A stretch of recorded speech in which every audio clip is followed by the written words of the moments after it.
नमस्कार दोस्तों, सौर एकेडमी के मंच पर एक बार पुनः आपको सभी का स्वागत है। हम लोग देख रहे थे मैपिंग, इंडियन मैपिंग को देख रहे थे और हम लोगों ने अभी तक हिमालय क्षेत्र को पूरी तरह से देख लिया था। उसके बाद हम लोगों ने प्रायद्वीपीय पठार में पहला जो भाग था केंद्रीय उच्चभूमि का, उसे देख लिया था। उसके बाद हम लोग का क्रम बनता है, केंद्रीय उच्चभूमि के बाद हम लोग पूर्वी पठारी क्षेत्र को देखेंगे। पूर्वी पठारी क्षेत्र हमारे लिए औद्योगिक और खनिज दृष्टिकोण से महत्वपूर्ण एक क्षेत्र है।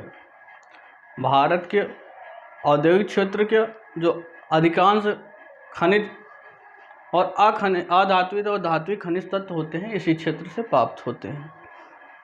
जैसा कि आप स्लाइड पे देख रहे होंगे, स्क्रीन पे टॉपिक है पूर्वी पठार। पूर्वी पठार जो है प्रायद्वीपीय पठार का एक हिस्सा है, जिसके तहत 3 भौगोलिक खंड आते हैं। पहला है छोटा नागपुर का पठार, जो अपने औद्योगिक खनिज उद्योग और उस पर आधारित प्रगलन और धातु निष्कर्षण उद्योग और उसके बाद भारी इंजीनियरिंग उद्योग के साथ साथ उस पर आधारित अन्य उद्योग का केंद्र है। अगला जो इसी का भाग है वो है छत्तीसगढ़ बेसिन और तीसरा है दंडकारजन का पठार। तो तीनों को हम क्रमबद्ध रूप में देखेंगे। और पूर्वी पठारी क्षेत्र मेंस के दृष्टिकोण से भी एक इम्पॉर्टेंट टॉपिक है और प्रीलिम्स के दृष्टिकोण से विभिन्न बिंदु इसके इम्पॉर्टेंट होते हैं। तो सबसे पहले शुरू करते हैं, प्रायद्वीपीय पठार की अवस्थिति कहाँ है उसको हम लोग सबसे पहले मैप में देखते हैं। सबसे पहले आप लोग क्या करना है, आप लोगों को करना क्या है, आप लोगों को एटलस खोल के फिजिकल ज्योग्राफी का जो पेज है इंडिया का, उस पेज को फिजिकल इंडिया पेज को खोलिए और इसमें अगर हम पूर्वी पठार की बात करें तो ये पूरा पूर्वी पठार है। ठीक है, आप लोग खोल के देख लीजिए। अगर हम इसे राजनीतिक दृष्टिकोण से देखें तो इसका विस्तार कहाँ से कहाँ तक है, आंध्रा तेलंगाना क्षेत्र में है, छत्तीसगढ़ क्षेत्र में है। इसके अलावा झारखंड, बिहार के उत्तरी दक्षिणी क्षेत्र में और पश्चिम बंगाल के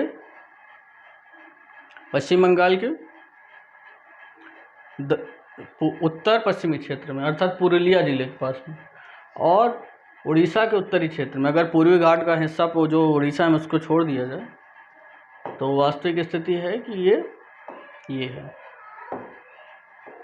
ये अगर हम इसे घाट, इसमें से ये हिस्सा है छोटा नागपुर का, महानदी वाला क्षेत्र का है, जहाँ महानदी विस्तारित होगी उसे बोलते हैं वो मुख्यतः इसमें छत्तीसगढ़ उड़ीसा का हिस्सा आता है। ये हो गया छत्तीसगढ़ बेसिन और ये दंडकारण्य का पठार। ठीक है, अब इसको हम क्रमबद्ध रूप में देखते हैं कैसे क्या है। तो आप लोग के पास एटलस होना चाहिए, एटलस के साथ साथ आप लोग आउटलाइन मैप लेके रख सकते हैं। सबसे पहले हम लोग छोटा नागपुर पठार को देखेंगे। छोटा नागपुर पठार को हम 3 भागों में बांटते हैं। ठीक है, अगर हम ये मान लें, अभी हम लोग इसे मैप में भी इंगित करेंगे विभिन्न जगहों को, पहले हम लोग इसे समझ लेते हैं, व्यवहारिक नॉलेज ले लेते हैं, उसके बाद हम लोग उसे मैप में इंडिकेट करेंगे।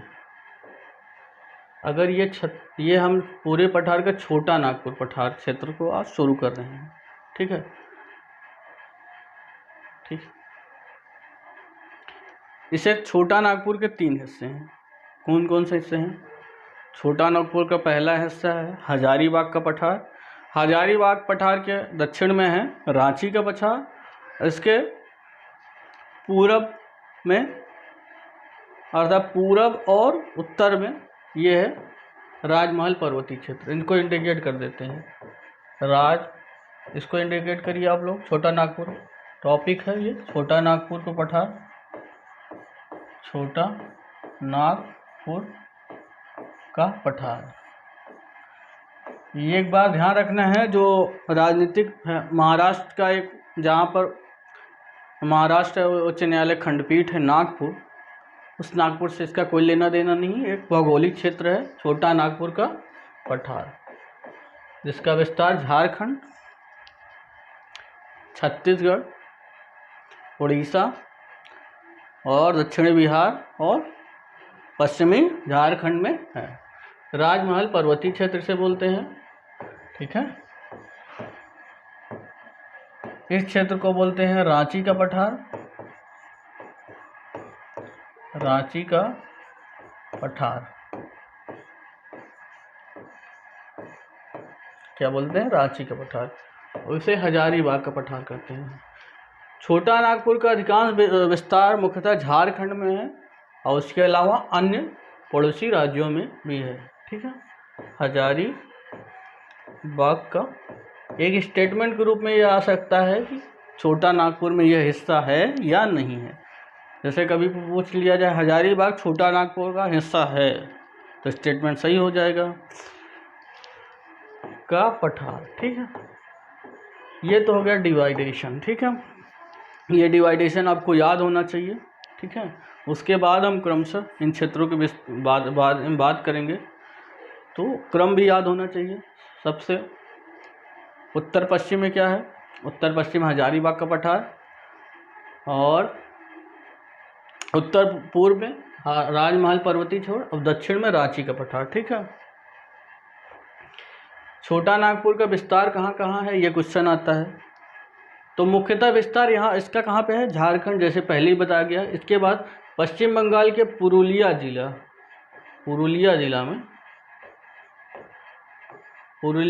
में, और बिहार के जो भागलपुर है, नेवादा, जो दक्षिणी हिस्से हैं, दक्षिण बिहार के जो ज़िले हैं वहाँ पे है, ठीक है। दक्षिणी बिहार, इस चीज़ को आप लोग कहीं पे नोट डाउन करते जाइए। और छत्तीसगढ़ के उत्तरी भाग में, छत्तीसगढ़ के किस भाग में? उत्तरी भाग में, ये भी याद रखना है, ठीक है।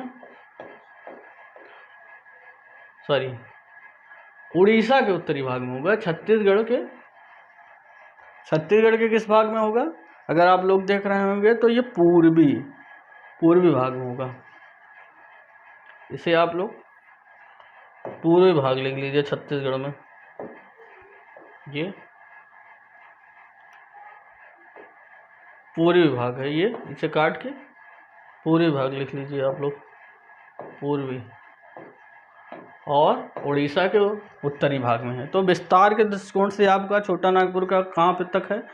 मुख्यतः झारखंड, बिहार के दक्षिणी क्षेत्र, और पश्चिम बंगाल के पुरुलिया जिले, और छत्तीसगढ़ के पूर्वी क्षेत्र मुक्त, ठीक है।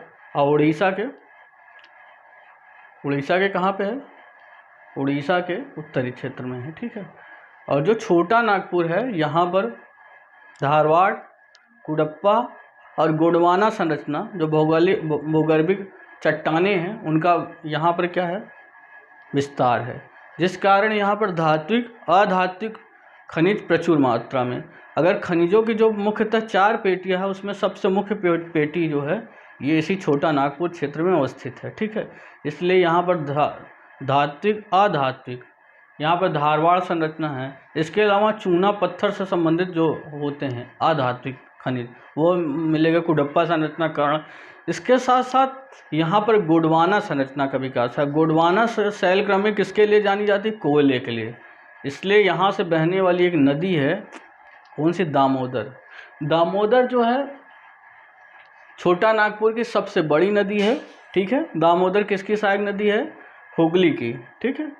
हुगली की दाहिने तट की सहायक नदी है। तो इसी छोटा नागपुर से उसका उद्भव होता है। उसके बाद हजारीबाग और रांची के पठार को विभाजित करने वाली एक भौगोलिक या प्राकृतिक विभाजक है। तो अगर हम दर्शाना चाहें इसमें, अभी हम मैप में भी दर्शाएंगे, अगर आप लोग एटलस खोल के बैठे होंगे तो देखिए पॉलिटिकल मैप में आपको दिख रहा होगा, पॉलिटिकल में नहीं दिख रहा है तो फिजिकल में देखिए। तो ये जो नदी है ये है दामोदर नदी, ठीक है, जो यहीं से निकलती है छोटा नागपुर से, और हजारीबाग और रांची के पठार के बीच में क्या होती है, प्राकृतिक सीमा बनाते हुए चली जाती कहाँ पर, हुगली जो नदी है गंगा की वितरिका है उसमें जाके विलीन हो जाती है दाएं तट से, ठीक है।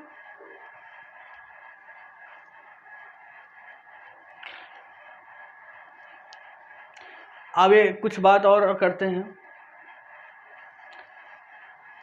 इस राजमहल पर्वतीय क्षेत्र में, अगर हम इसे, राजमहल पर्वतीय क्षेत्र में एक चोटी है जिसका नाम क्या है, पारसनाथ हिल्स। क्या नाम है, Parasnath hills, Parasnath hills, Parasnath hills, ठीक है। जो पारसनाथ हिल्स है एक सुषुप्त ज्वालामुखी है, जो कभी किसी समय में यहाँ से ज्वालामुखी उद्गार होता था, अब ये सुषुप्त या निष्क्रिय अवस्था में है। तो एक स्टेटमेंट आ सकता है कि जो डालमा हिल्स है उसकी अवस्थिति कहाँ पे है, तो राजमहल पर्वतीय क्षेत्र में, छोटा नागपुर के राजमहल पर्वतीय क्षेत्र में है। दूसरा बार ये क्वेश्चन आ सकता है कि यह एक सक्रिय ज्वालामुखी पर्वत है।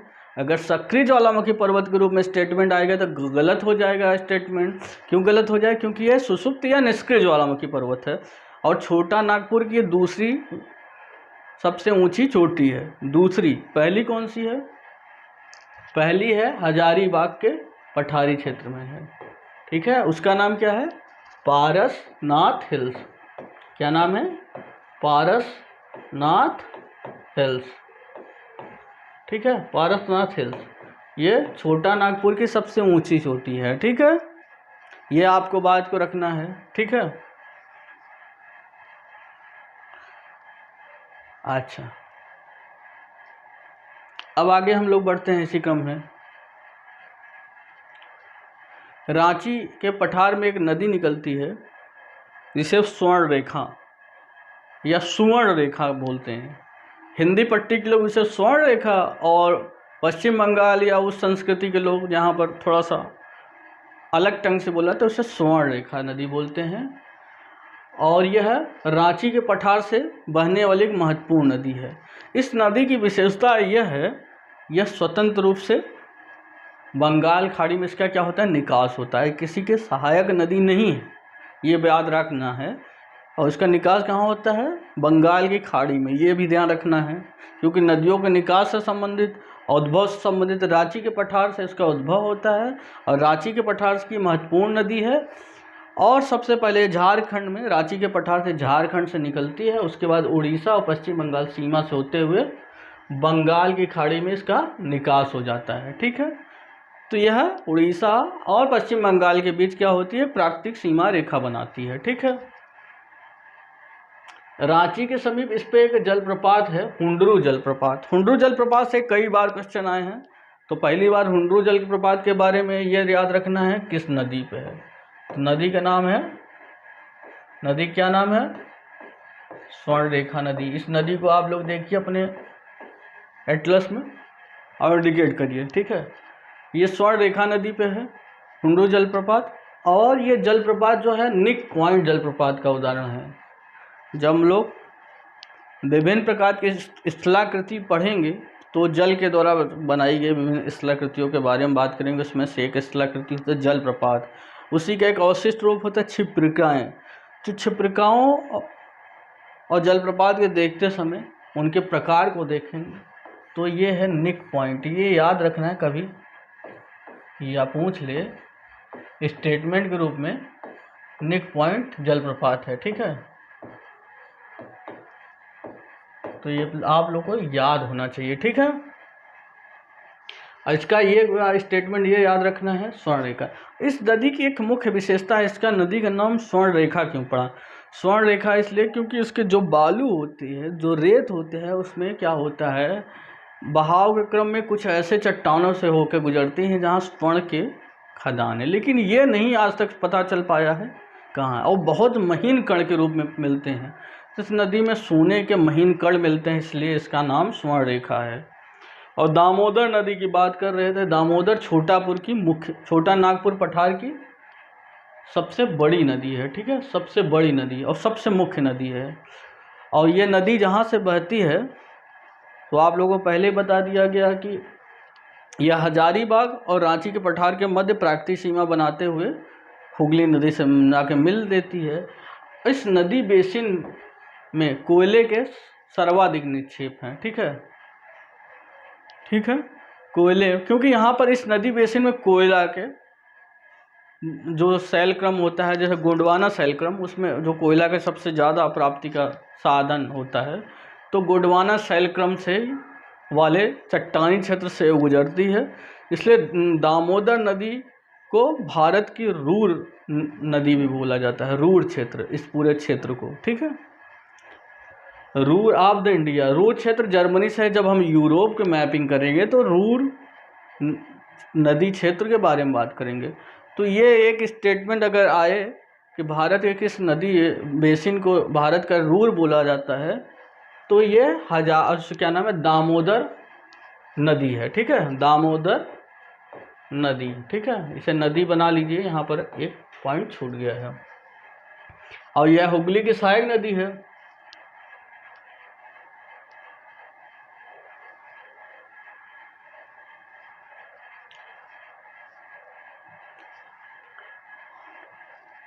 देखिए, एक छोटा नागपुर में एक क्षेत्र, एक विशेष संरचना मिलती है, उसके बारे में बताना चाहेंगे। जैसे अगर हम पटभूमि इसे बोलते हैं, पटभूमि क्या होता है, स्थलाकृति है पटभूमि। देखिए पटभूमि क्या होता है, कोई भी पठार जो होता है उसका विस्तार, उसकी संरचना कैसी होती है। मान लीजिए पर्वत की संरचना ऐसी होती है, ठीक है, उसका आधार चौड़ा, शिखर नुकीला और उच्चावच तीव्र होता है, ठीक है। जबकि पठार क्या होता है, आधार चौड़ा होता है, शिखर जो होता है बहुत मंद होता है और ढाल भी, शिखर बिल्कुल नुकीला नहीं होता, ढाल मंद होता है। तो यहाँ पर पठार के ऐसी ऐसी संरचनाएं पाई जाती हैं। जैसे ये पठार हो गया, ये पठार हो गया, ये पठारी क्षेत्र हो गया। तो यहाँ पर जब हवाओं द्वारा अपर्दन होता है तो इसका ये ऊपर वाला भाग क्या होता है, अपर्दित हो जाता है। इस अपर्दित भाग के बाद ये इस संरचना का निर्माण कैसे हो जाता है, इस संरचना का निर्माण कुछ इस प्रकार से हो जाता है। इस संरचना का निर्माण कुछ इस प्रकार से हो जाता है। ये इसका इस तरीके से भाग अपर्दन के प्रक्रिया के फलस्वरूप कुछ इस प्रकार का बनता है, अर्थात इसका शीर्ष भाग कट करके एक समतल प्राय बन जाता है। इसी बने हुए समतल प्राय भाग को क्या बोलते हैं, पटभूमि। और यह प्रायद्वीपीय भारत के छोटा नागपुर की मुख्य विशेषता है। जब भी पूछा जाए कि पटभूमि कहाँ की मुख्य विशेषता है, तो कहाँ की मुख्य विशेषता है, ये प्रायद्वीपीय भारत के छोटा नागपुर क्षेत्र की। और छोटा नागपुर क्षेत्र ना देखे, अगर पूर्वी पठारी क्षेत्र दे तो वो भी सत्य है। जैसे आपको कहा जाएगा प्रयागराज में रहते हैं, ये भी सत्य है। अगर प्रयागराज में बात करके कहा आप उत्तर प्रदेश में रहते हैं, ये भी सत्य है। अगर आपको से कहा जाए कि आप नहीं भारतवर्ष में रहते हैं, तो ये भी सत्य है। तो सापेक्षिक सत्यता की बात है, ठीक है। कोई बिल्कुल गहराई में जाके बात कर रहा है, कोई तो पटभूमि की संरचना कैसे बनेगी, ये चीज़ ये ध्यान रखना है, इसको बना लेना है, कहीं लिख लेना। वैसे ये पीडीएफ के बारे में आपको मिलेगा। अब हम वादा बहुत दिन से हो चल रहा है, इसके लिए हम लोग एक टेलीग्राम ग्रुप बनाने वाले हैं जिस पे सारा पीडीएफ आपको प्रोवाइड करा दिया जाएगा। तो पटभूमि इस प्रक्रिया अपर्दन की प्रक्रिया के बाद कुछ इस प्रकार का बनेगा। कुछ का अपर्दन नहीं होगा, जबकि कुछ का अपर्दन हो जाएगा। कुछ का अपर्दन नहीं होगा पठारी क्षेत्र का, कुछ का अपर्दन हो जाएगा। तो अपर्दित ऐसे पठारी क्षेत्र जहाँ पर अपर्दित शीर्षों का अपर्दन हो गया है, फलतः उसका शीर्ष एक समतल प्राय संरचना के रूप निर्मित हो गया, जिसे पटभूमि बोलते हैं। अब हम लोग आगे की तरफ बढ़ते हैं अपने टॉपिक में। ये पट्टभूमि हो गया जो इस प्रायद्वीपीय क्षेत्र की मुख्य विशेषता है। इसके बाद हम लोग देखते हैं इस संरचना के बारे में, इस पॉइंट के बारे में पहले से बातचीत होगी। यह धात्विक अधात्विक खनिज संसाधन से परिपूर्ण क्षेत्र है, इसीलिए भारत के औद्योगिक दृष्टि से सबसे विकसित क्षेत्र ये छोटा नागपुर ही है, क्योंकि यहाँ पर धारवाड़ संरचना सतह पर पाई जाती है, कुडप्पा संरचना यहाँ पाई जाती है, और कोयला इसलिए पाया जाता है यहाँ पर गोंडवाना संरचना का विकास हुआ है। तो जब हम भूगर्भीय भारत के भूगर्भिक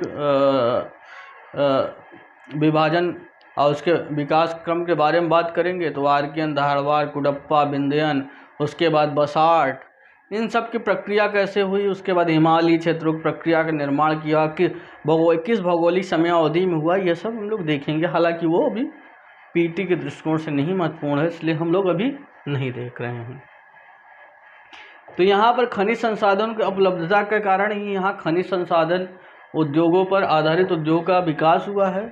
और खनिज संसाधनों को उद्योग को परिवहन लागत की बचत करने के लिए, क्योंकि ये सकल कच्चे माल पर आधारित होते हैं, सकल अर्थात जो कच्चे माल का भार होता है वो उत्पाद के भार से अधिक होता है, अर्थात परिवहन लागत की बचत करने के लिए ऐसे इसी क्षेत्रों में यहाँ स्थापित किया गया है। लेकिन यह क्या है, बाहर से आए गए लोगों के द्वारा क्या हुआ, विकसित किया गया है। तो जिसकी पूंजी उसको लाभ। तो यहाँ पर प्रधानता झारखंड और इसके आसपास छोटा नागपुर में जनजातियों की प्रधानता है। अगर आप संथाल विद्रोह की बात करते हैं, मुंडा विद्रोह की बात करते हैं, तो इसे छोटा नागपुर।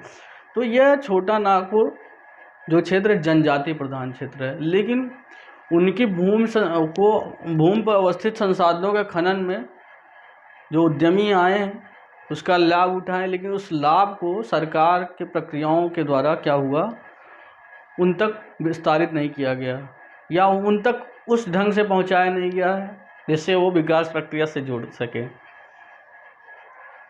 तो कहीं न कहीं उनके पिछड़ेपन और एक बात और है, वो लोग जागरूक भी नहीं है इन सब चीज़ों के लिए। तो यहाँ पर एक नक्सलवाद जैसी समस्या पनपी।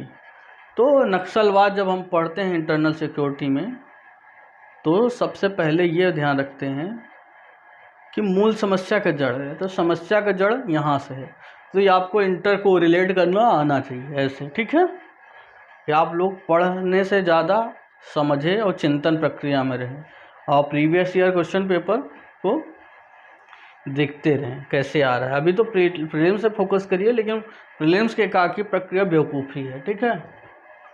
तो जो हम संकल्पना बता रहे थे, यह आर्थिक दृष्टि से सामाजिक दृष्टि से पिछड़ा हुआ है, पिछड़ेपन के कारण है। यहाँ पर आदिवासी जनजातियों का प्रधान क्षेत्र है जो अब सामाजिक रूप से विलग रहने में विश्वास करते हैं, फलतः उनका सामाजिक जागरूकता के स्तर, आर्थिक जागरूकता के स्तर वो नहीं है, ठीक है। अब यहाँ पर छोटा नागपुर अर्थात पूर्वी पठार का छोटा नागपुर का पहला सेक्शन कंप्लीट होता है। इसके बाद हम छत्तीसगढ़ बेसिन को देखते हैं और दंडकारण्य। इससे पहले हम लोग देखते हैं अभी तक जो हम लोगों ने पढ़ा है उसको मैप में इंडिकेट करते हैं, ठीक है। तो मैप पे इंडिकेट करते हैं।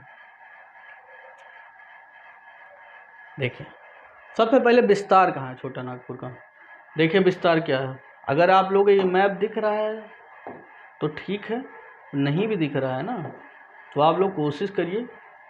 देखिए ये है दक्षिणी बिहार का हिस्सा, ये पुरुलिया जिला हो गया छत्तीसगढ़ का, सॉरी पश्चिम बंगाल का, और ये पूरा झारखंड, पूरा झारखंड लेना है हम लोग को, और ये उत्तरी बिहार का हिस्सा हो गया, ठीक है। और ये छत्तीसगढ़ का पूरा पूर्वी और उत्तरी हिस्सा हो गया, ठीक है। ये है छोटा नागपुर का। अब इस छोटा नागपुर के इस तरफ ये क्या हो गया, छत्तीसगढ़ बेसिन, और ये हो गया हमारा, ये महाराष्ट्र को लेते हुए ये क्या हो गया, ये दंडकारण्य का पठार है। दंडकारण्य अपने घनघोर जंगलों के लिए प्रसिद्ध है, विख्यात है या कुख्यात कहें। यहाँ चंदन के वृक्ष भी पाए जाते हैं और उसकी स्मगलिंग भी होती है, ठीक है, क्योंकि चंदन वृक्षों का अपना विशेष महत्व है। दंडकारण्य ये जंगल हैं। तो पूर्वी पठार में 3 हिस्से, कौन से 3 हिस्से, छोटा नागपुर,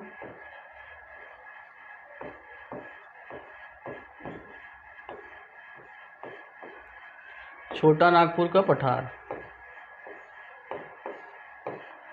ये छत्तीसगढ़ बेसिन जहाँ से महानदी मुक्ता निकलती है, इसका कैसे निर्माण हुआ छत्तीसगढ़ बेसिन जब पढ़ेंगे तो बताते हैं इसी क्लास में। ये छत्तीसगढ़ बेसिन, आपको कंसेप्ट क्लियर रहेगा तो आपको फैक्ट याद करने में परेशानी नहीं होगी। ये छत्तीसगढ़ बेसिन हो गए, और ये दंडकारण्य का पठार, दंडकारण्य का कारण या कारिण्य या जो भी हो, बहुत लोग दंडकारण्य पढ़ते हैं, दंडकारण्य, दोनों शब्दावलियाँ प्रचलित और सही हैं।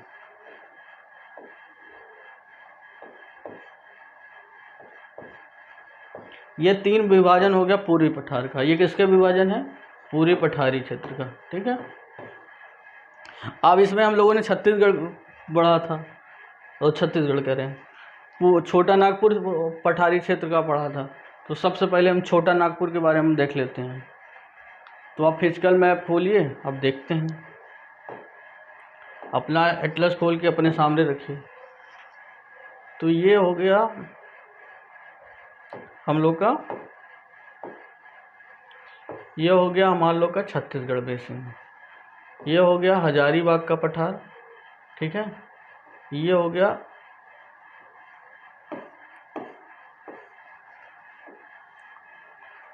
हमारा रांची का पठार। ठीक है, ये रांची का पठार हो गया, रांची प्लेटू। ये हो गया हजारीबाग प्लेटू, हजारीबाग,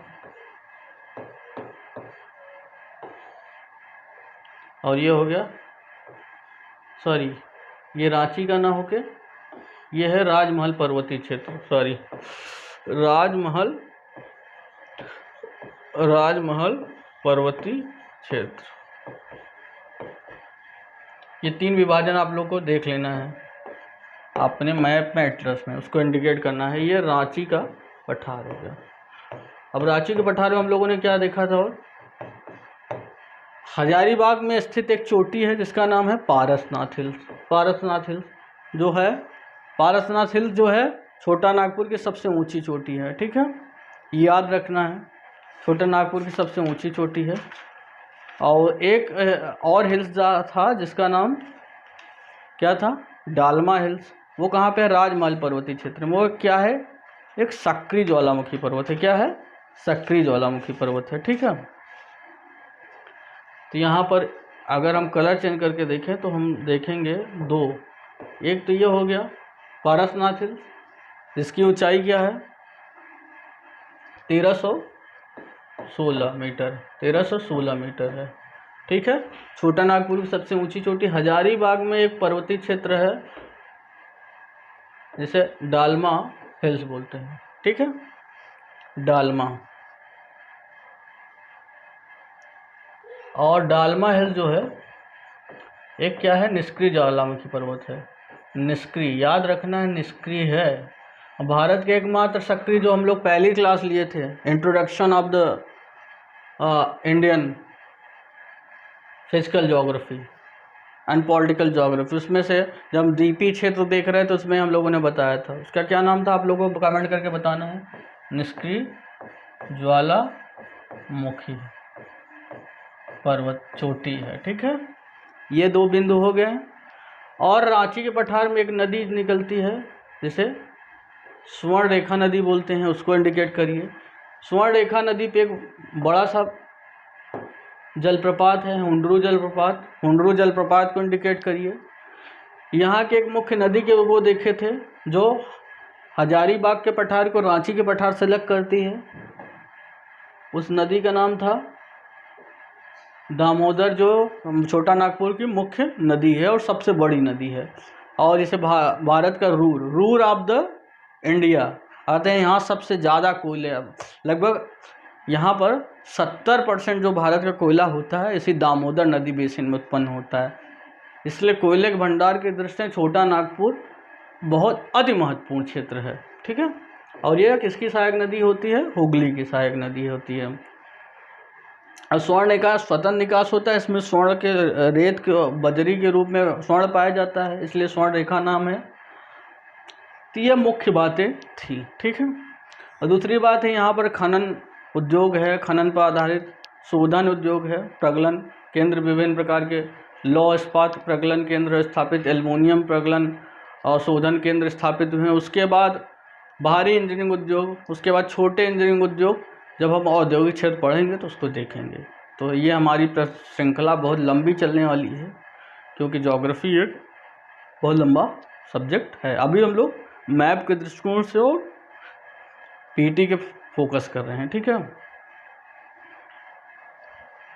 तो अब पटभूमि के बारे में देखे थे। पटभूमि तो एक भौगोलिक संकल्पना है जो इस तरह से पाया जाता है, जब पठारी क्षेत्रों का क्या हो जाता है, ऊपरी क्षेत्रों का क्या हो जाता है, हवा के द्वारा क्या होता है, अपरदन द्वारा कटाव हो जाता है या अपरदित हो जाते हैं, और समतल, इसका ऊपरी क्षेत्र समतल में परिवर्तित होता है। पटभूमि एक मुख्य विशेषता है। इसके अलावा अब हम लोग का सारा हो गया है किसमें, छोटा नागपुर। अब हम लोग चलेंगे अगला छत्तीसगढ़ बेसिन। छत्तीसगढ़ बेसिन का निर्माण कैसे हुआ ये देखेंगे। छत्तीसगढ़ बेसिन की औसती कहाँ पर। अच्छा, ये एक चीज़ और याद रखना है कि इसका विस्तार कभी कभी पूछता है। अगर हम इसको पूरा हटा के देखें तो छोटा नागपुर का विस्तार अगर आप लोग एक जगह लिखना चाहें तो लिख लीजिए। मुख्यतः कहाँ है, झारखंड, झारखंड, ठीक है, झारखंड। इसके अलावा दक्षिणी बिहार,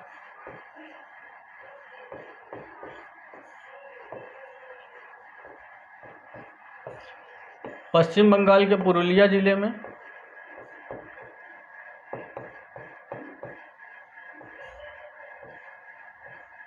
पश्चिम बंगाल के पुरुलिया जिले में,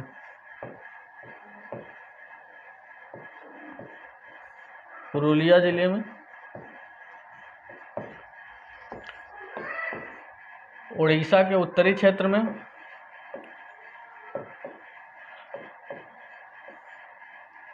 उत्तरी क्षेत्र में, और छत्तीसगढ़ के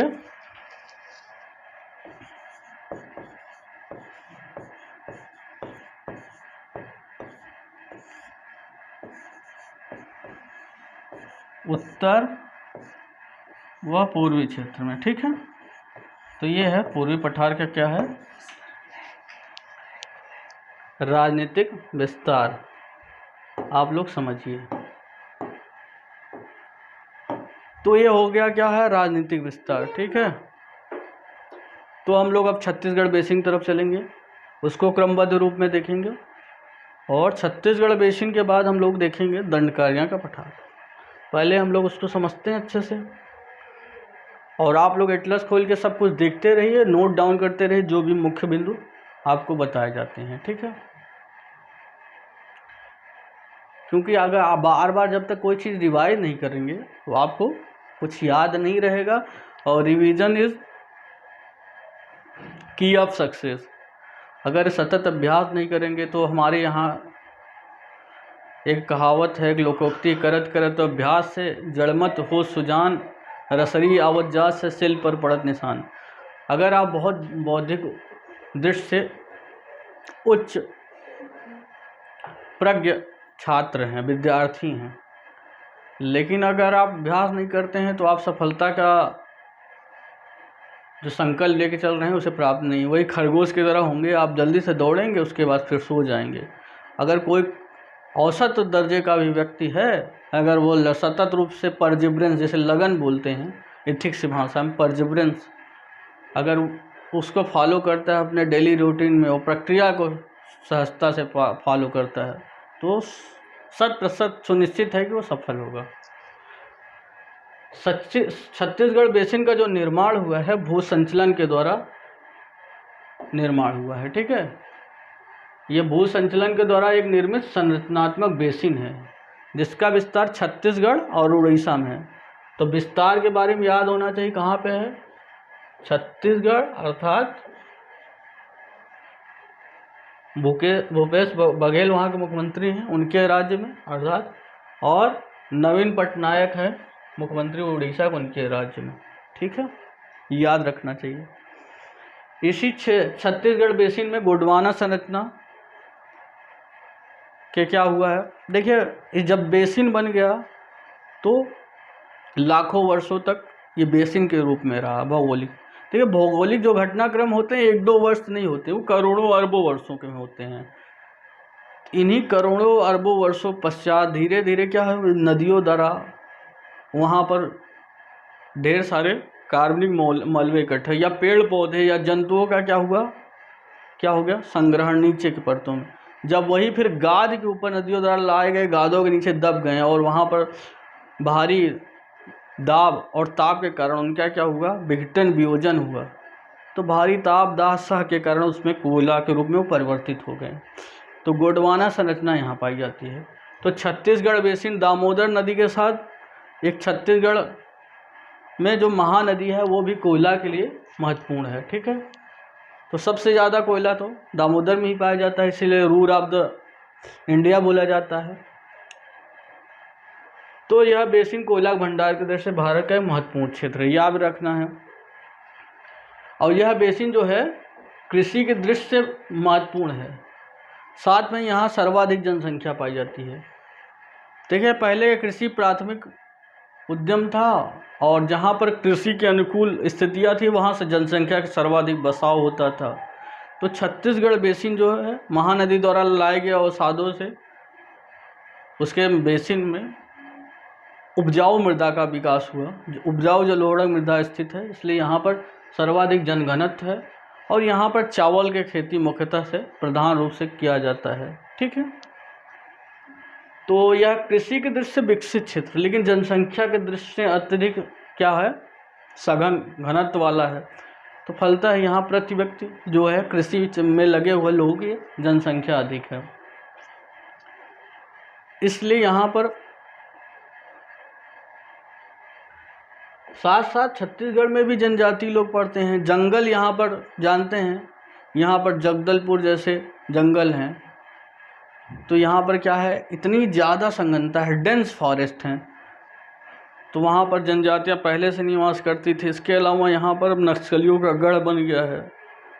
विकास प्रक्रिया से जो वंचित रहे उनको बरगला के और त्रिकोणीय जंक्शन सिद्धांत आप लोग नक्सल जब पढ़ेंगे इंटरनल सिक्योरिटी में तो देखते होंगे, जहाँ 3 राज्यों की सीमा ज़्यादा साझा होती है, वहाँ पर कभी इस स्टेट की पुलिस अगर कार्रवाई कर रही तो अगले स्टेट भाग जाना, तो समन्वय का अभाव राज्यों की पुलिसों के द्वारा तो वो लोग बच जाते थे या उनके फलने फूलने का सबसे अच्छा स्थान था। तो ये विषयांतर हो गया था। विषय पे आते हैं। विषय में यह था कि पूर्वी पठार का जो छत्तीसगढ़ बेसिन है, यहाँ महानदी इसकी मुख्य नदी है और महानदी का जो उद्गम होता है वो उद्गम होता है छत्तीसगढ़ में स्थित एक सिंघावा की पहाड़ी, वहाँ से उसका उद्गम होता है। उसके बाद यह बहते हुए जाके इस छत्तीसगढ़ बेसिन की मुख्य नदी बहते हुए जाके पश्चिम बंगाल की खाड़ी और बंगाल की खाड़ी में, पश्चिम बंगाल खाड़ी नहीं बोलते उसे, बल्कि बंगाल की खाड़ी में जो हिंद महासागर के उत्तरी क्षेत्र का एक खाड़ी है, ठीक है, उसमें वो समाहित हो जाती है। ठीक है, ये था छत्तीसगढ़ बेसिन। उसका निर्माण कैसे हुआ और उसकी क्या संरचनात्मक विशेषताएं हैं। इसके बाद हम आगे देखते हैं दंडकारण्य, छोटा सा टॉपिक है, उसको देख लेते हैं, फिर उसको हम लोग मैप में इंडिकेट करेंगे। ठीक है, तो ये तो था। ठीक है, दंडकारण्य पठार कहते हैं। दंडकारण्य पठार जैसा हम लोग अभी पहले भी देख रहे थे, उस बात को हम एक बार पुनः दोहरा दे रहे हैं। ये हो गया छोटा नागपुर, ये हो गया छत्तीसगढ़ बेसिन और ये हो गया दंडकारण्य पठार। इसका विस्तार छत्तीसगढ़ और कहाँ पे है, छत्तीसगढ़ बेसिन का उड़ीसा में, उड़ीसा के उत्तरी क्षेत्र में।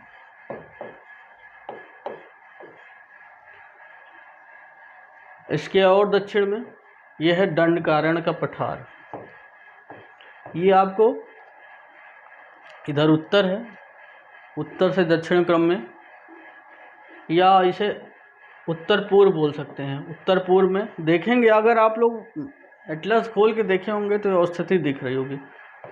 तो ये अवस्थिति याद रखनी है कि कौन से क्रम में अवस्थित है, क्योंकि भौगोलिक संकल्पना में क्रम का बहुत महत्व है। दंडकारण्य का पठार, ठीक है, ये आप लोग याद होना चाहिए, ठीक है। दंडकारण्य का पठार का विस्तार कहाँ से कहाँ तक है? अगर दंडकारण्य का विस्तार देखना हो, दंडकारण्य का पठार का विस्तार जो देखना हो तो हम लोग देख सकते हैं महाराष्ट्र,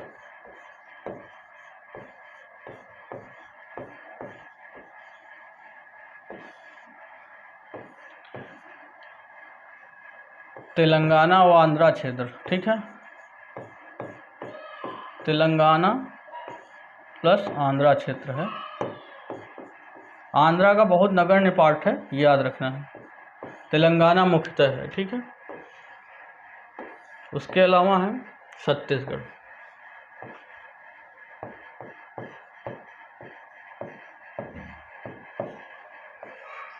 ठीक है।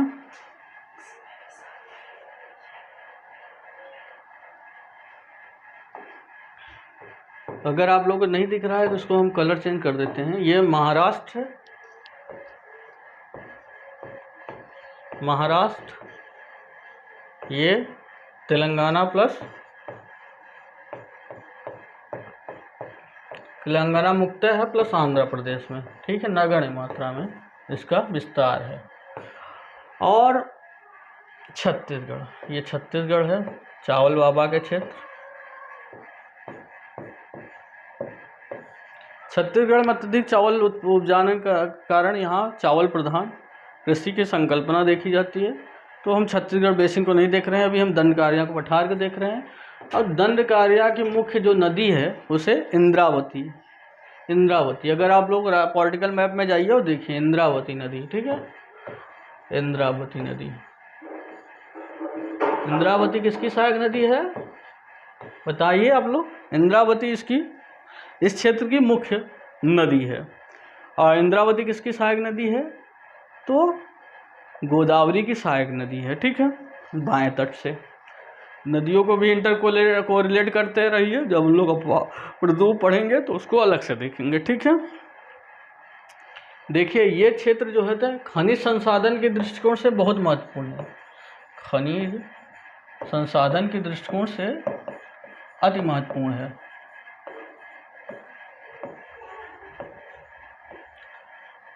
लेकिन यहाँ पर क्या है? आधारभूत संरचना, आधारभूत क्या है? आधारभूत संरचना का अपर्याप्त स्तर है। इसलिए छोटा नागपुर में जिस प्रकार का विकास हुआ है खनिज संबंधी उद्योग का, उस तरह से यहाँ पर विकास नहीं हो पाया है। साथ ही साथ ये दंडकारण्य का वन जो है ये बहुत सघन जन वाला है। ये यहाँ पर पर्णपाती वन और सदाबहार, अर्ध सदाबहार और पर्णपाती वन पाए जाते हैं। यहाँ जंगलों की सघनता अत्यधिक है, जिस कारण से यहाँ वनों के संरक्षण देने के लिए यहाँ पर खनन को उस स्तर से प्रोत्साहित नहीं किया जाता, क्योंकि वन हमारे एक प्राकृतिक संसाधन, उनका संरक्षण। साथ साथ यहाँ पर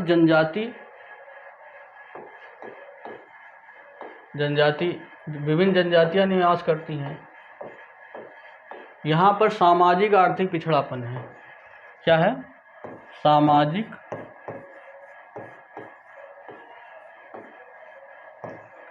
प्लस आर्थिक पिछड़ापन है।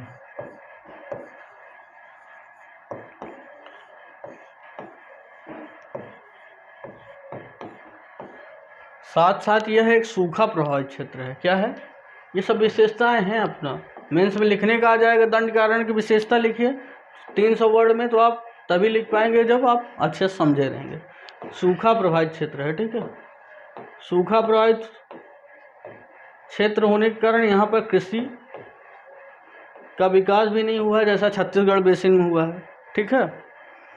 और यहाँ पर आर्थिक सामाजिक दृष्टि से पिछड़ापन है, आधारभूत संरचना विकास नहीं, इसलिए यह एक भारत के गरीब क्षेत्रों में से एक है। ठीक है, तो ये संकल्पना है दंडकारण्य की, ये उसकी विशेषताएं हैं, ये आप नोट डाउन कर लीजिए अगर नोट डाउन करना चाह रहे हैं। अब हम लोग आगे बढ़ते हैं। तो दंडकारण्य पठार छत्तीसगढ़ बेसिन के दक्षिण में है। इसका अवस्थिति किन किन राज्यों में वर्तमान? महाराष्ट्र, तेलंगाना, आंध्र और छत्तीसगढ़ में इसका क्या है इसका विस्तार है। और एक चीज़ और याद रखना, छत्तीसगढ़ के साथ उड़ीसा के क्षेत्रों में भी इसका विस्तार है। उड़ीसा के दक्षिण उड़ीसा का सबसे दक्षिण, जहाँ जगदलपुर, कोराहांडी, कोरापुट जैसे एकदम पिछड़े हुए क्षेत्र हैं, जहाँ पर गरीबी की अगर पराकाष्ठा, जैसे नाइजीरिया जैसी गरीबी है, लोग मिट्टी खाने के लिए या फिर भूख से तड़प कर मरने के लिए है, तो ऐसी आज से 1 दशक पहले वहाँ पर हकीकत थी ज़मीनी। तो ये दंडकारण्य का वो जो सबसे पिछड़ा हुआ हिस्सा है वो यहाँ पे है। तो महाराष्ट्र, तेलंगाना व आंध्रा कुछ क्षेत्र, उड़ीसा और छत्तीसगढ़ में इसका विस्तार है। और यह यहाँ जनजाति प्रधान है। यहाँ की इंद्रावती प्रमुख नदी है। खनिज संसाधन दृष्टि से संपन्न होने के बावजूद आधारभूत संरचना का अभाव होने के कारण क्या होता है, यहाँ पर उस तरह से औद्योगिकरण नहीं हो पाया है या खनिज संसाधन उद्योग का विकास नहीं हो पाया है। सामाजिक आर्थिक पिछड़ापन है, क्योंकि जनजातियों में सामाजिक आर्थिक जागरूकता अभाव है, लोगों के पास वहाँ पर पूंजी नहीं है। साथ ही सूखा प्रभावित क्षेत्रों से यहाँ पर कृषि का विकास पर्याप्त नहीं है। ठीक है, विकास अपर्याप्त। फलतः यहाँ पर खाद्यान्न समस्या और पेयजल समस्या दोनों है। ठीक है, जो यहाँ की मुख्य समस्या है। अब इसी को हम लोग देख रहे थे, तो देखिए यहाँ पर देखिए हम लोग दंडकारण्य का विस्तार उड़ीसा, छत्तीसगढ़, महाराष्ट्र, आंध्र पठार के तेलंगाना क्षेत्र तक है। तो वर्ष 2014 के बाद तेलंगाना आंध्रा बढ़ गया, तो आंध्रा के कुछ क्षेत्र भी इसमें आते हैं, लेकिन बहुत नगण्य मात्रा। खनिज संसाधनों भंडार कृषि सामान्य होने के बावजूद भारत का एक सूखा प्रभावित क्षेत्र है। मान लीजिए जब आप सूखा क्षेत्र पढ़ रहे हैं, मेंस में क्वेश्चन आया सूखा प्रभावित क्षेत्रों को चिन्हित कीजिए और उनकी प्रमुख समस्याओं पर दृष्टि डालिए और उनसे संबंधित चुनौतियों के समाधान के लिए विकल्प प्रस्तुत कीजिए। तो आप जब तक सूखा प्रभावित क्षेत्रों के बारे में जानते नहीं रहे, उनकी विशेषताओं के बारे में कैसे अवगत कराएंगे। तो एक सूखा प्रभावित क्षेत्र ये भी है। ठीक है, तो इंटर कोरिलेट करते रहिए। ठीक है, इंटर कोरिलेशन सक्सेस और आपके एफर्ट को प्रभावी बनाता है। ठीक है, सामान्य होने के बावजूद यहाँ भारत एक सूखा प्रभावित जनजाति प्रधान क्षेत्र है, जो भारत के आर्थिक सामाजिक दृष्टि से पिछड़े हुए हैं। अब हम छत्तीसगढ़ बेसिन, ये हमारा पूरे पठारी क्षेत्र का पूरा टॉपिक समाप्त होता है। अब हम इसको मैप में जल्दी से 2 मिनट में देख लेते हैं और फिर से ये क्लास को वाइंड अप करते हैं। क्योंकि अगर आप ज्योग्राफी भूगोल मैप के माध्यम से नहीं पढ़ रहे हैं तो फिर वो आप एग्ज़ाम के हॉल तक नहीं ले जा पाएंगे और एग्ज़ाम हॉल में प्रेशर नहीं हो। क्योंकि आप जब भी मेंटल मैप की संकल्पना होती है, जब भी व्यवस्थित जिस चीज़ों को आप व्यवस्थित इमेज बना पाते हैं, वही चीज़ आपको ज़्यादा समय पर याद रहती है। और याद होने के लिए map, flow chart, synopsis, pie chart, इन सब का भरपूर उपयोग करना चाहिए। और 9 मिनट में, 10 मिनट में, 8 मिनट में क्वेश्चन करना है, इन सब का प्रयोग नहीं करेंगे ना तो आप मेंस कभी लिख नहीं पाएंगे 20 क्वेश्चन 3 घंटे में। तैयारी तो मेंस की होती है, लेकिन पीटी का हेडल बहुत लोग पार नहीं कर पाते, इसलिए पीटी की समस्याओं के समाधान के लिए हम लोग यहाँ उपस्थित हुए हैं, जो सीरियस लोग हैं उनके लिए। तो ये है छत्तीसगढ़ बेसिन, इसका निर्माण भू संचरण द्वारा, संरचनात्मक बेसिन का निर्माण हुआ था भू संचरण की प्रक्रिया के द्वारा। और इसकी मुख्य नदी है महानदी, जो उड़ीसा की मुख्य नदी है। इसका विस्तार कहाँ पे है? उड़ीसा और छत्तीसगढ़ में। ठीक है, छत्तीसगढ़ के सिंघावा की पहाड़ियों से महानदी निकलती है और इस क्षेत्र में कोयला के ढेर सारे निक्षेप पाए जाते हैं। कोयला के साथ साथ यह महानदी के बेसिन में यहाँ पर कृषि के दृष्टिकोण से महत्वपूर्ण है, ठीक है, और यहाँ पर जनघनत्व अधिक है। उसके दक्षिण में यह है दंडकारण्य पठार, जिसका विस्तार महाराष्ट्र, छत्तीसगढ़, उड़ीसा के बिल्कुल दक्षिण और पश्चिमी क्षेत्र में, ठीक है, दक्षिण पश्चिमी क्षेत्र में, यह दक्षिण पश्चिमी क्षेत्र। उसके अलावा आंध्र प्रदेश और तेलंगाना के तट को छोड़कर, तेलंगाना तट पे है नहीं, आंध्रा ही है, तो आंध्र प्रदेश के तेलंगाना क्षेत्र में, जिसमें आंध्रा का भी थोड़ा सा हिस्सा आ जाता है। उसके अलावा ये छत्तीसगढ़ में है, छत्तीसगढ़ के दक्षिणी क्षेत्र में, तो इसका विस्तार है।